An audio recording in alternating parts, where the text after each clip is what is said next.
이게 감정가가 한 12억 6천 정도 되는 거를 제가 한 3억 2천 정도에 낙찰 받았습니다. 대출이 한 80% 정도 나왔죠. 그러면 실제 투자 금액이 그러니까 20% 정도 금액으로 이거를 좀 진행을 한 거죠. 순수익이 어느 정도 되나요? 500에서 한 1000 정도? 다 세팅을 좀 해놨잖아요. 비용이 좀 많이 들진 않나요? 저희가 벌어들이는 거에 비해서 몇십만 원밖에 안 해요. 물 가격이나 이런 거 청소비 정도만 들지 추가적으로 이 모텔을 운영하면서 저희가 지출해야 되는 지출 내역이 상당히 작습니다. 마진율이 엄청 높은 그런 비즈니스라고 보시면 돼요. 제가 여기 낙찰받고 운영하고 하면서 한 2년 동안 여기 온 횟수가 4번도 안 돼요. 거의 오지 않고 대부분 무인으로 운영하고 카톡으로 이게 서로 뭐 좀 체크하고 그다음에 인원이 빠졌을 때는 당근 알바로 해가지고 네. 시간 체크해서 하기 때문에 전혀 어려움이 없습니다. 이런 건물들을 살려면은 그래도 시드머니 한 이 정도는 모아두셔야 된다 하는 기준이 좀 있을까요?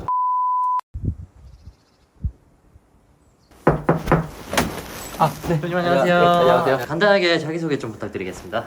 안녕하세요. 여러분을 건물주로 만들어드리는 건물의 신이라고 합니다. 건물 투자를 지금 하고 계시는 거예요? 네, 재밌게 많이 하고 있습니다. 그럼 오늘 지금 소개해 주실 건물은 어떤 건가요? 제가 투자하고 있는 상가 투자 상업용 건물의 끝판왕인 숙박업 모텔 건물 이거를 좀 보여드리려고 여기를 좀 초대를 했습니다. 뭐 이런 거 많이 궁금해 하실 거예요. 보면은 베개에 솜이 있고 여기 베개 커버가 있습니다. 베개 커버 위에도 이런 것들도 해놨어요. 그렇게 해서 이것만 빨고 그다음 여기도 빨고 이런 식으로 그렇게 하면은 이게 관리하기도 편하고 오래 씁니다. 여기는 이불 세트는 저희는 이런 식으로 좀 약간 스테이 느낌? 에어비앤비 감성이나 이런 숙소에 맞게 스테이 느낌으로 이런 식으로 꾸몄고 그래서 저희는 전체 빨래나 이런 것들도 저희가 다 소화를 합니다. 네, 그래서 그런 부분들에 대해서 비용을 많이 세이브했고요. 여기는 커튼 같은 거보다는 이런 식으로 블라인드로 좀 깔끔하게 세탁기도 하나 좀 집어넣어놨습니다. 그러네요. 예, 세탁기도 있어서 내가 뭐 여기 장기 숙박하거나 뭐 하나 이럴 때 간단하게 여기다 넣고 이제 돌리는 드럼 세탁기로 해놨고 좀 센스 있게 저희가 뭐 수전 같은 거 네. 샤워기 이런 것들이랑 뭐 필터 이런 거 갈고 바꿀 수 있는 것들도 꾸준히 좀 체크를 해놓고 하고 있습니다. 여기 바닥에 보면은 배관을 이렇게 짜놨어요. 예를 들어서 세탁기나 저희도 물 쓰면은 이쪽으로 이렇게 하수구 연결하게끔. 그래서 욕조 있는 방은 이게 없는데 욕조 없는 방은 이런 걸로 좀 세팅을 해놨다 이렇게 보시면 됩니다. 이제 욕조 있는 방 한번 보도록 하겠습니다. 그러니까 그 타입이 두 개예요. 다른 타입이라고 보시면 돼요. 그래서 이쪽에다가 차를 주차를 하고 위로 이렇게 올라오시면은 바로 가능한 그런 구조입니다. 이런 식으로 이렇게 포충기 같은 것도 하나씩 설치해서 벌레 같은 거 여름에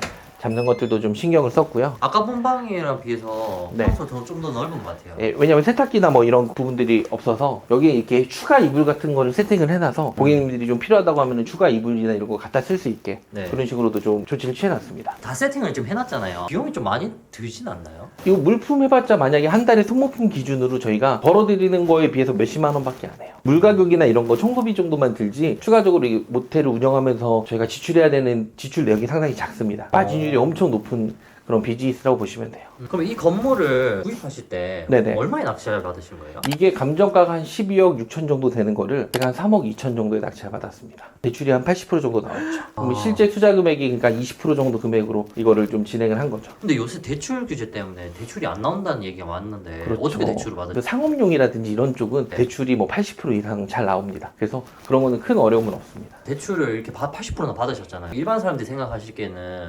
공시되면 어떡하지? 그리고 혹시나 이거 대출을 나중에 못 갚으면 어떡하지? 이런 생각 많이 하실 것 같아요. 맞아요. 그러실 수도 있죠. 근데 이게 남들은 12억, 15억, 20억에 사는 거를 저는 이제 3억대 낙찰을 받은 거잖아요. 그리고 리모델링도 저렴하게 해서 원가율이 엄청 낮습니다. 저희랑 비슷한 급의 대출들이 12억 이상이 있어요. 근데 저는 이걸 대출을 다 해도 추가 대출까지 해도 거기 대출에 비해서 3분의 1 그리고 반 이하입니다. 그렇기 때문에 저희 원가율이 엄청 낮아요. 그렇기 때문에 같은 가격을 팔아도 저희가 수익률이 2배, 3배가 되기 때문에 이게 엄청난 경쟁력이라고 볼 수가 있는 거죠. 순수익이 어느 정도 되나요?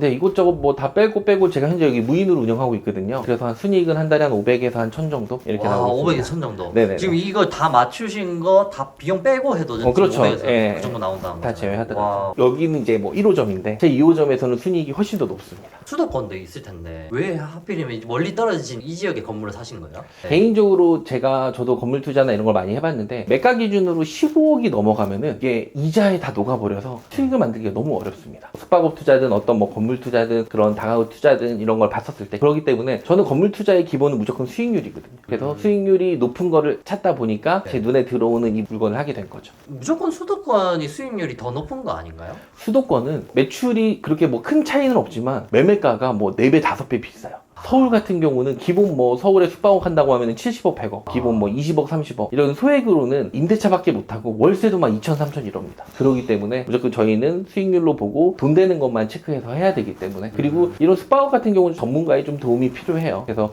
제 수강생들도 지금 뭐 저 포함해서 여러 명이 숙박업에서 진행하는데 제가 많이 좀 도와서 하고 있습니다. 지방에 이렇게 건물이 있으면 관리하는데 불편하지 않으세요? 저도 여기 오늘 촬영 때문에 왔는데 제가 여기 낙찰받고 운영하고 하면서 한 2년 동안 여기 온 횟수가 4번도 안 돼요. 거의 오지 않고 대부분 무인으로 운영하고 카톡으로 이게 서로 뭐 좀 체크하고 그다음에 인원이 빠질 때는 당근 알바로 해가지고 네. 시간 체크해서 하기 때문에 전혀 어려움이 없습니다. 그러면은 무인으로 운영하면서 현금으로 꾸준히 들어오는 거네요? 그렇죠. 처음부터 순수익 잘 나왔나요? 다들 그런 기대를 많이 하잖아요. 오픈할 때마다 뭐 만실이지 않냐 이런 생각을 많이 하는데 저 여기 오픈하고 첫날 손님이 0팀이었어요. 왜냐하면 이게 2, 3년간 운영을 안 되던 곳을 사서 리모델링을 하고 맞추니까 여기가 2, 3년 운영이 안 되니까 진짜 운영이 안 되는 줄 알잖아요. 그때는 간판도 바뀌기 전이었으니까 처음에는 0명이었는데 그 다음날은 한 팀. 그래서 제가 하루에 한 팀씩 늘려보자라는 심정으로 가격이든 마케팅이든 이런 걸 좀 신경 써서 하나하나 만지면서 지금 계속 만실을 채우고 있습니다. 만실 채우시는데 얼마나 걸리신 거예요? 제가 그때 기간 계산했을 때 한 달 정도 걸렸어요.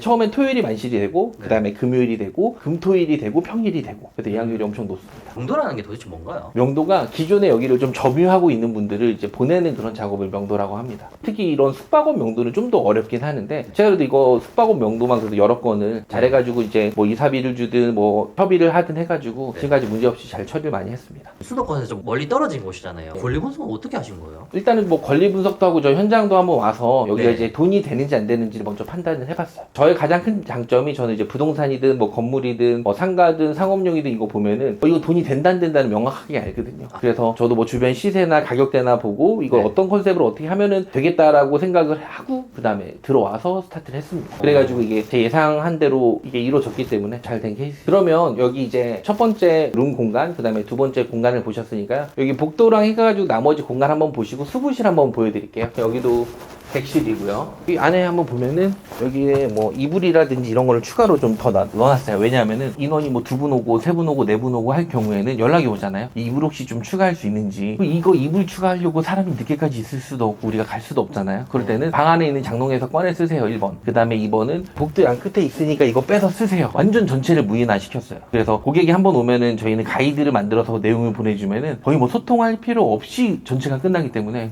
이슈가 거의 없습니다. 여기가 수부실인데 일반 객실 손님들도 오셔서 보실 수가 있으세요. 그리고 여기 물 같은 것들도 세팅이 되어 있어서 이거 물도 가져가실 수가 있고 비용 없이 그냥 가져가도 돼요? 네네네. 그리고 여기 추우면은 뭐 온풍기 같은 거 뭐 소화기 이런 것들도 좀 해놨고요. 네. 세탁기 2개, 건조기 2개가 세팅이 되어 있습니다. 예, 일반 손님들도 저녁 시간이나 뭐 이럴 때 본인의 뭐 세탁물 같은 거를 빨래도 할 수가 있어요. 숙박객들이 편하게 쓸 수 있고 저희는 여기서 나오는 빨래라든지 이런 거 여기서 다 하고 부족한 거는 업체도 맡기고 웬만하면 저희가 다 소화해서 처리도 합니다. 그래서 이런 부분들에 대한 비용을 많이 세이브할 수가 있었죠. 빨래도 무료로 이용하는 건가요? 네네. 뭐 수건이 부족해야 뭐 이럴 수도 있잖아요. 수건 같은 거, 그 다음에 뭐 베개피 뭐 새 걸로 바꿔주세요. 가끔씩 그러면은 이런 것들 쓸 수 있게 간단하게 좀 만들어 놨습니다. 관리해 주시는 분들이 있을 텐데 그분들 인건비나 이런 건 전혀 안 되는 건가요? 그렇죠. 이건 관리를 제가 직접 하니까 인건비 들어가는 게 없고 그리고 네. 이제 청소 같은 경우는 당근을 통해서 청소 알바를 구해서 매일 구하는 게 아니라 한 명 세팅 하신 분이 지금 계속 같이 하고 계세요. 제가 청소가 뭐 평일에도 있고 주말에도 있고 그래서 다 로테이션 돌아가기 때문에 전혀 네. 문제 없이 하고 있습니다. 총 객실이 몇 개인가요? 13개 정도 됩니다. 근데 일반 사람들도 이런 건물을 할 수가 있는 건가요? 그렇죠. 충분히 저는 다 뭐 가능하다고 생각이 들고 그리고 제가 이런 어려운 부분들을 많이 좀 도와드릴 거예요. 이런 건물들을 살려면은 그래도 시드머니 한 이 정도는 모아두셔야 된다 하는 기준이 좀 있을까요? 이게 건물의 개념이 이런 뭐 숙박업 이런 것들도 있지만 뭐 네. 원룸 건물, 다가구 건물 이런 것들도 있잖아요. 그런 거 같은 경우는 시드는 낙찰가 기준에 20% 정도만 있어도 된다고 생각을 해요. 숙박업은 금액이 좀 더 들긴 해요. 물론 나중에 이제 추가 금액이 더 나오긴 하지만 그 과정이 좀 시간이 필요하고 그리고 좀 저 같은 좀 전문가가 좀 많이 도와드려야 되는 그런 포인트도 좀 있고요. 요새 들어서 월급으로 내 집 마련을 할 수 없고 그래서 이제 부업이나 아니면은 현금으로 만들고 싶어 하시는 분들이 굉장히 많으신 것 같아요. 예. 그분들에게 어떤 조언이나 한 말씀 해주신다면 어떤 말씀 해주시겠어요? 무조건 현금으로 그다음에 부업은 필수라고 생각이 들어요. 그래서 네. 내가 할 수 있는 뭐 예를 들어서 뭐 33M2든 뭐 에어비앤비든 숙박업이든 뭐 건물 투자든 뭐 다가구든 내가 할 수 있는 저는 부동산 투자는 무조건 필수라고 생각을 합니다. 왜냐하면 그렇게 하면은 이제 뭐 자본소득 그다음에 현금 흐름 이런 걸 만들 수 있기 때문에 저는 그런 게 좀 좋다고 생각하고 있어요. 그래서 이런 부분들 좀 어려워하시는 분들이 있어서 제가 이번에 좀 좋은 기회로 무료 강의를 하게 됐습니다. 그래서 관심이 있으신 분들은 여기 아래 링크에 있기 때문에 들어오셔서 좀 많은 정보를 얻어가셨으면 좋겠습니다.